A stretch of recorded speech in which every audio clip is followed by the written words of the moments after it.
Yan ang mga unggoy dito sa kwarto namin. Boring ka ba? Ano man ang sitwasyon mo ngayon, kung ikaw ay naboboring, ito'y dahil wala kang ginagawa. Take your seat. Thank you.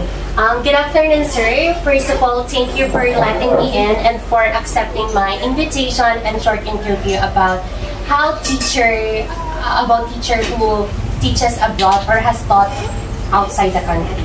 So, ang pagiging boring ay wala po yan sa kayamanan, wala sa taas ng pinag-aralan, wala rin sa kultura, wala sa kung anong lahi ka. Ito'y dumarating kapag wala kang ginagawa. Habang ako'y parang naboboring kanina, ay binalikan ko ang mga videos at mga alaala na hindi nagpaboring sa atin. At nakita ko nga,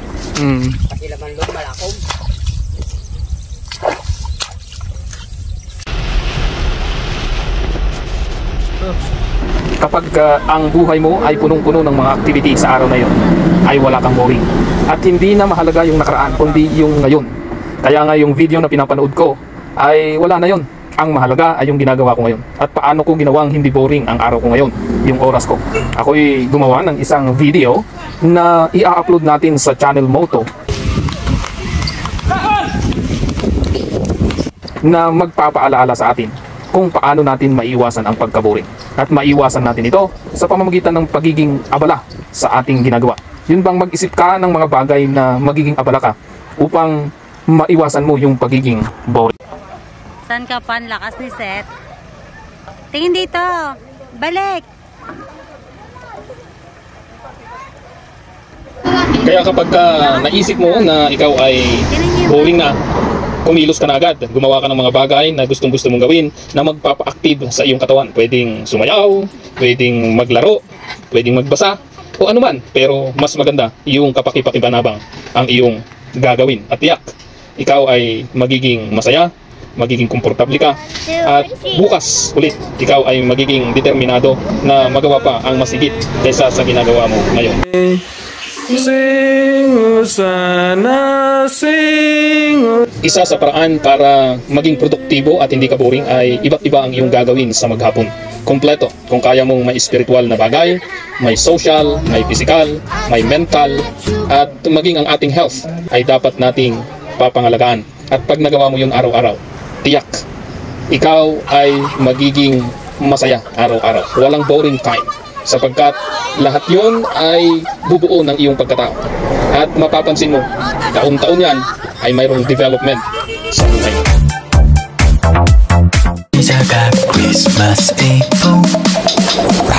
Feliz Navidad, Feliz Navidad, I can feel the...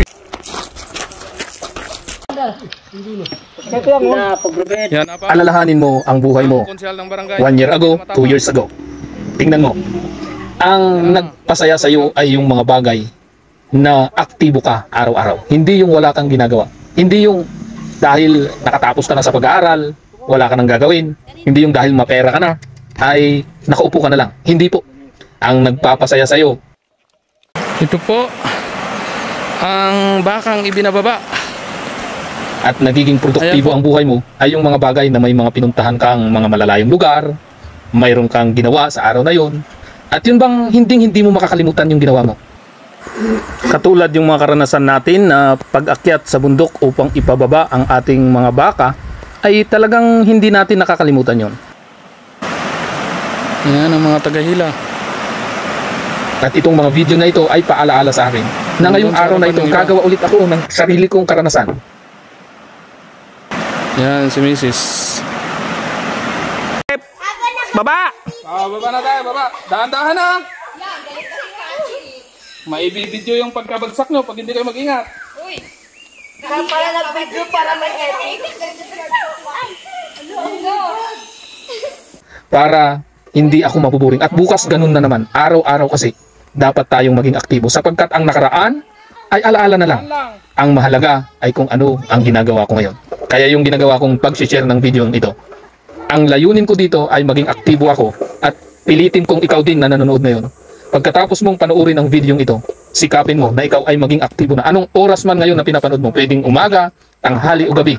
Basta sikapin mo, kumuha ka ng mga bagay Gumawa ka ng mga bagay na magpapa-active sa'yo ngayong araw at oras na ito. Tiyak, bukas, mas gaganda na naman ang takbo ng buhay mo. Mga kambing.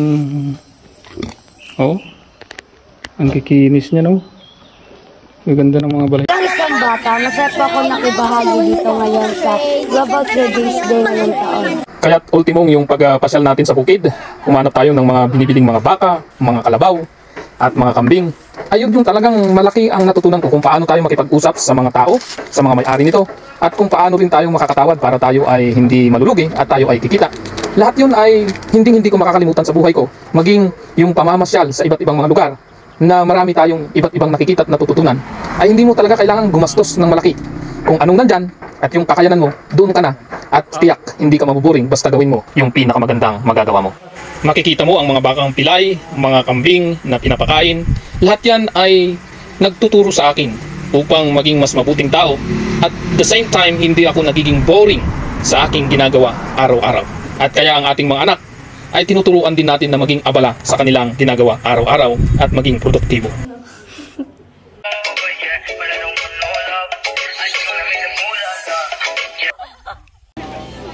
Kapag inimbitahan tayo sa mga birthdayhan at may mga palabas na mga clown, ito ay magpapasaya sa atin at hindi tayo magiging boring. Kaya sikaping mapaunlad ang sarili.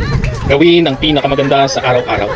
Huwag itong sasayangin. Kung mayroon kang mapupuntahang pagsamba, sige makinig ng mga awiting makapag-a-uplift ng iyong buhay.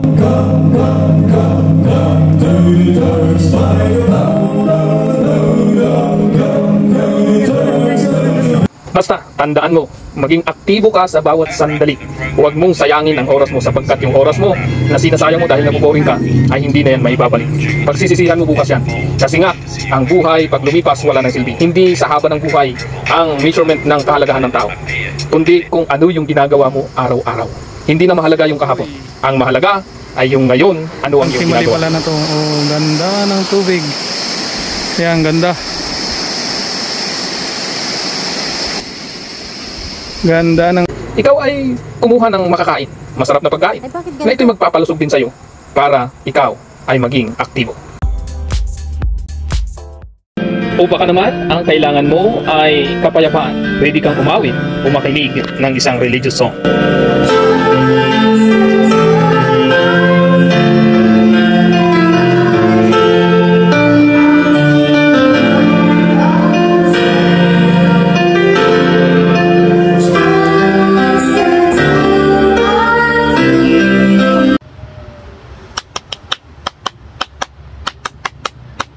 O baka naman ang kailangan mo ay appreciation. Kapag nangangailangan ka nito, gumawa ka ng mga bagay na pwedeng makapag-inspire, makatulong sa iba upang ikaw ay makaramdam ng pagpapala at appreciation galing sa iba. Pwedeng katulad dito, mag-share ka ng mga video na makapag-i-inspire ng ibang tao. Your feelings about coronavirus are valid. When COVID-19 emerged as a clear and present public health threat, most people felt the same range of emotions. Somewhere along the spectrum of fear and anxiety. People are still feeling this way, of course, but as initial shock wears off, people are still setting into a new normal. A new studies emerge predicting longer and longer periods of social distancing. We're starting to trap ourselves in for the long haul. In some ways, this is a step up from fear and uncertainty. But it also brings a range of new emotions, and all of them have an important mental health impact. A major component of mental health is emotional range. If you don't know what you're feeling, it's hard to do anything about it. Putting a label on your emotions helps put you back in your control. During a crisis, it's more important than ever to stop and think about what you're feeling, why, and how to use that information to move forward. Maybe you're feeling lonely. Maybe you're being irritated. Maybe you're feeling hopeless. You're probably bored. And you may be feeling guilty for being bored. Maybe you're feeling grateful. Maybe you feel inspired to help. And maybe you feel vindicated. Emotional awareness is a useful tool at any time. In a crisis, it can make the difference between being paralyzed by your emotional and harnessing them to move forward. Again, my name is Beatrice Michelle G. Felipe and I'm grade 9 student. Isa yan sa requirements nila noong panahon ng pandemic para maiwasan ang boring time. At ikaw din ngayon, pwede mong isipin, maging aktibo ka, magpayo o kahit anong pwede mong gawin para ang buhay mo ay maging kapaki-pakinabang. Pwede rin umattend sa isang reunion ng clan o ng batch, kahit ano, basta ikaw ay dapat na maging aktibo.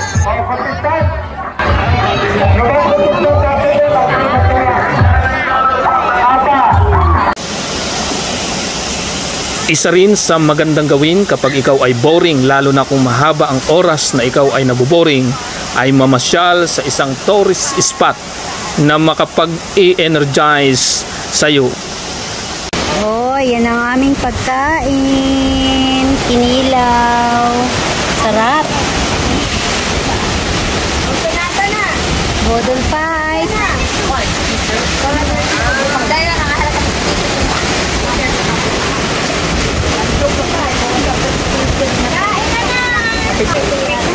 Pag-pray muna ang ating pagkain.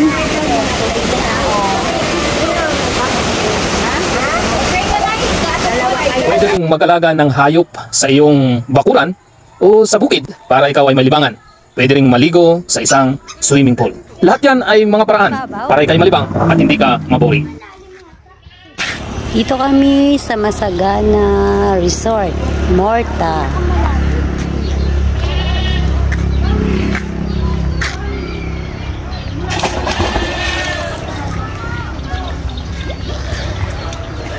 Mama, kasarap maligong kami ng tubig.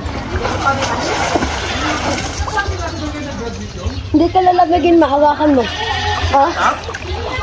Gam-gam. Wala ka sa akong ibang dalang damit. Yan lang. Yung pang Nakalungkot na? Lamig ng tubig, ante? wala na rin pag nakain na. Sobrang nakaka-relax talaga kapag ikaw ay naliligo, nagre-relax sa iba't ibang mga lugar, at yung mga tanawin ay magbibigay ng inspirasyon sa iyo upang lalong magiging maganda ang takbo ng buhay mo. Sige nga natin mangrogam tayo mga sautatan. Sige. Kasla spoken person. Binigyan naman na ako ng kapangyarihan para sa pagsasalita. Isa rin mo dapat tayo ang utility. Oh, utility muna daw.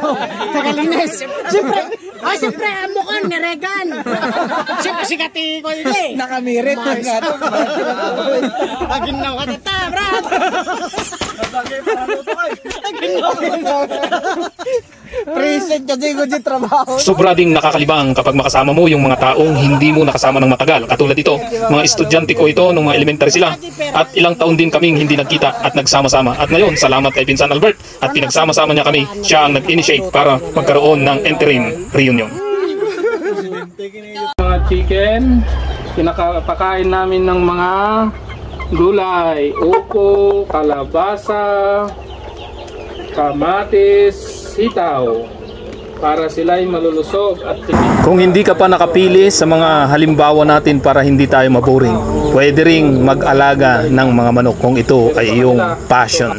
Yung makita mong sila'y nangingitlog at iyong papapaisaan, lalo na kung ito'y katamtaman lang ang bilang, ikaw ay talagang malilibang at hindi maboboring.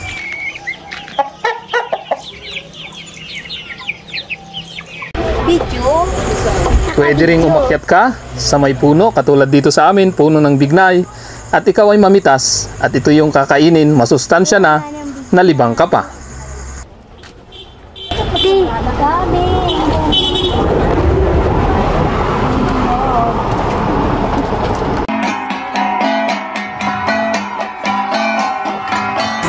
Kapag iba't ibang reunion din ang napuntahan mo, katulad namin, nakapunta kami ng Aklan, at ngayon naman sa Ilocos na kung saan ang mga kamag-anak namin ay mga taga Mountain Province, at tiyak iba rin ang kultura nila. Yung maririnig mo ang kanilang mga sayaw na talagang mapapaindak ka at nakakainggan yung panuurin.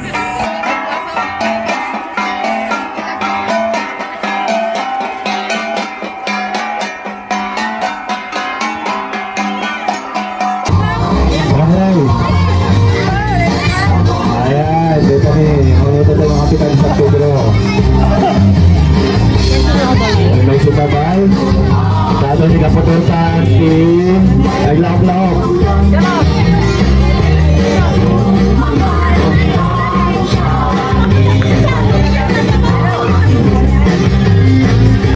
Okay.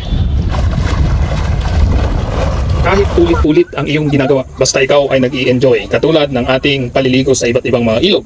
Sa ilog ng Patrick, ito po ay malapit lang sa aming barangay, sapagkat sakop ng aming barangay. Palagi kaming naliligo dito kasama ang mga bata, mga kaibigan, mga kamag-anak. Ang mahalaga, hindi tayo nabuburing kahit pa pabalik-balik ang ating ginagawa, basta mahalaga tayo ay masaya.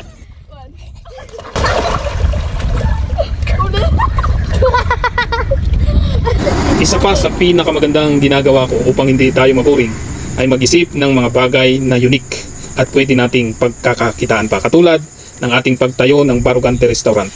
Ito po ay bunga ng aking malalim ng pag-iisip sa mga panahong tayo'y walang ginagawa. At yung panahong tayo'y mag-isa ay nakabuo tayo ng konsepto na unique restaurant, ang native restaurant sa itaas ng puno ng mangga. At ang ating mga inihahain ay mga native na manok at mga masasarap na mga putahing Pinoy na siyang pupukaw sa panlasa nating mga Pilipino. Deng.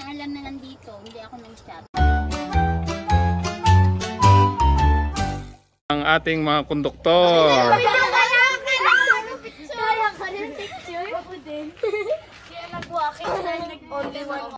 Kaya't ano pang hinihintay mo? Ang maraming mga activity na nabanggit na natin at naipakita ay pwede mo nang simulan. Pero ako'y nananawagan sa iyo, pag pumili ka ng mga activity, mas maganda yung lalong kapaki-pakinabang, at kung pwede mo pang pagkakakitaan ay lalong mas maganda. Sa bagay, anumang may value na ito'y nagpapasaya at marami ang nakikinabang sa iyong ginagawa, tiyak mamomonetize din ang iyong ginagawa sa ngayon na parang baliwala lang. Katulad ko, ako'y naniniwala, nagamit ko na yung oras ko ngayon sapagkat ako'y nakagawa ng compilation ng mga video sa panahong ako'y nabuboring. At itong video na ito ay nais kong i-share sa iyo. Nakaubos man ako ng 2 oras o higit pa upang mabuo ang video ito, ang vlog na ito. Pero ako'y naniniwala, hindi ako naboring. Naka-inspire pa ako sapagkat pinanood mo ito hanggang dulo. Pwede po pong maka-request, paki-share na rin po. At sa ginawa mong iyan, hindi ka na naboring, nakatulong ka pa sa ibang tao. Maraming salamat po. Pwede ring sumali sa mga organisasyon na nakakatulong sa mga taong nangangailangan. Ganun din, mag-garden at iba pang mga gawain na kapaki-pakinabang, tiyak mawawala ang iyong boring time.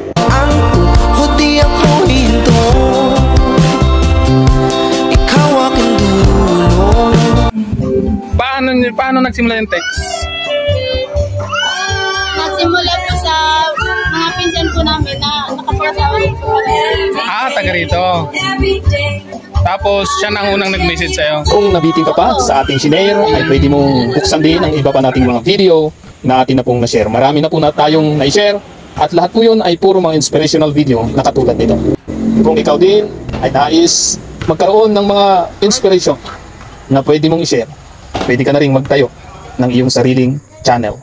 At katulad nito, ang mga anak ko pag uwi ko ay nakita ko na sila ay nagtutupi ng kanilang mga damit at damit na rin namin. Kasama pa niya ang kanyang classmate na taga-Pag-asa. Maraming salamat kay XYZ na barkada ng aking anak. Classmate niya na, barkada niya at napakamatulungin.